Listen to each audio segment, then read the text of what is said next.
వేడి వేడి మైసూర్ బజ్జీలో చట్నీ వేసుకుని తింటే భలే ఉంటుంది కదూ. హోటల్ స్టైల్ మైసూర్ బజ్జీ ఇంట్లోనే చేసేద్దాం, వచ్చేయండి.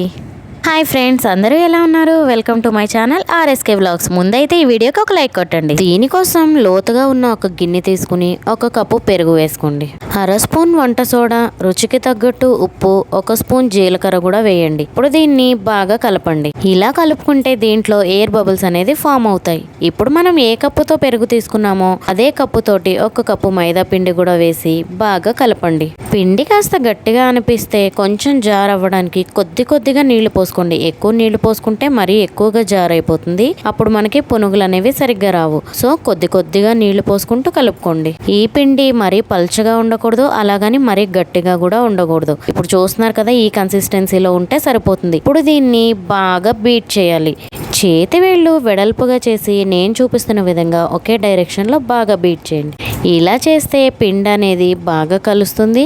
ఇలా కనీసం ఒక 5 నిమిషాల పాటన్న పిండి అనేది బీట్ చేసుకోవాలి. ఇలా బాగా కలుపుకున్న పిండి మీద మూత పెట్టి కనీసం ఒక 3-4 గంటలన్నా నాననివ్వాలి. అప్పుడే మనకి పునుగులు అనేది చాలా గుల్లగా వస్తాయి అన్నమాట. చట్నీ చేసుకోవడం కోసం పొయ్యి మీద ఒక గిన్నె పెట్టుకుని ఒక 10 పచ్చిమిరపకాయలని సగానికి తుంచి వేసి వేయించుకోండి. దీంట్లోనే అర స్పూన్ జీలకర్ర, అలాగే ఒక కప్పు పల్లీలు కూడా వేసి వేయించుకోండి. ఇది చిన్న సెగ మీద వేగితే టేస్ట్ బాగుంటుంది కాబట్టి చిన్న సెగ మీద వేయించుకోండి. ఇలా వేగిన వీటిని తీసి మిక్సీ జార్లో వేసుకుని 4-5 వెల్లుల్లి రెబ్బలు, రుచికి తగ్గట్టు ఉప్పు వేసి కాసిని నీళ్లు పోసి చట్నీ మిక్సీ పట్టుకుని తాలింపు వేసుకోండి. 4 గంటలు అయింది కదా, ఇప్పుడు నేను డీప్ ఫ్రై కోసం ఆయిల్ పెట్టుకుంటున్నాను. ఈ ఆయిల్ కాగేలోపు మనం ముందుగా కలిపి పెట్టుకున్న పిండిని ముందుగా మనం ఎలాగైతే బీట్ చేసుకున్నామో అలాగే మరి ఒక 5 నిమిషాల పాటు ఈ పిండిని బీట్ చేసుకోవాలి.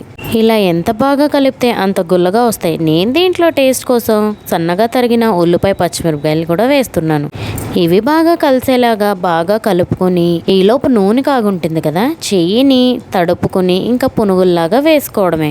ఇలా చెయ్యి కాస్త తడి చేసుకుని పిండి తీసుకుని ఇలా బొటన వేలు, చూపుడు వేలు మధ్య నుంచి పునుగుల్లాగా వేసుకోవచ్చు. ఇలా కాకపోయినా మీరు నార్మల్ గా కూడా వేసుకోవచ్చు. చూడండి, నేను 2 రకాలుగాను చూపిస్తున్నాను. మీకు ఎలా ఈజీగా అనిపిస్తే అలా పునుగులు వేసుకోండి.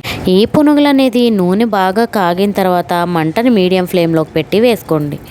ఈ పునుగులు మీడియం ఫ్లేమ్లో వేగితేనే లోపల వరకు బాగా వేగి లోపల పిండి పిండిగా కాకుండా చక్కగా ఉంటాయి. వీటిని వేసిన వెంటనే కలిపేయొద్దు.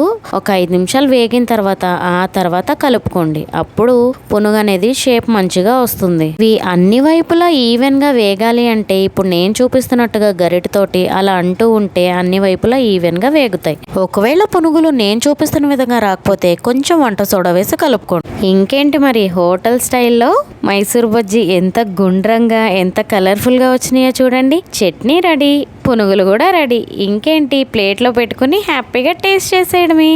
ఇంతకీ మీలో ఈ మైసూర్ బజ్జీ అంటే ఎంతమందికి ఇష్టమో కామెంట్ చేసేయండి. ఇది మార్నింగ్ టిఫిన్స్లోకి బాగుంటుంది, ఈవినింగ్ స్నాక్స్ లాగా కూడా బాగుంటుంది. ఇవి పైన క్రిస్పీగా లోపల సాఫ్ట్గా చాలా బాగుంటాయి. నేను దీనికోసం పల్లీ చట్నీతో పాటు టమాటో చట్నీ కూడా చేశాను. మీకు ఈ రెసిపీ కావాలంటే మన ఛానల్లో ఆల్రెడీ ఉంది, ఒకసారి వెళ్ళి చెక్ చేసేయండి. Thanks for watching this video. ఈ వీడియో మీకు నచ్చితే మీ ఫ్రెండ్స్ అండ్ ఫ్యామిలీ మెంబర్స్కి షేర్ చేసి లైక్ చేయండి. ఇంకా మన ఛానల్ని సబ్స్క్రైబ్ చేయండి. Bye friends.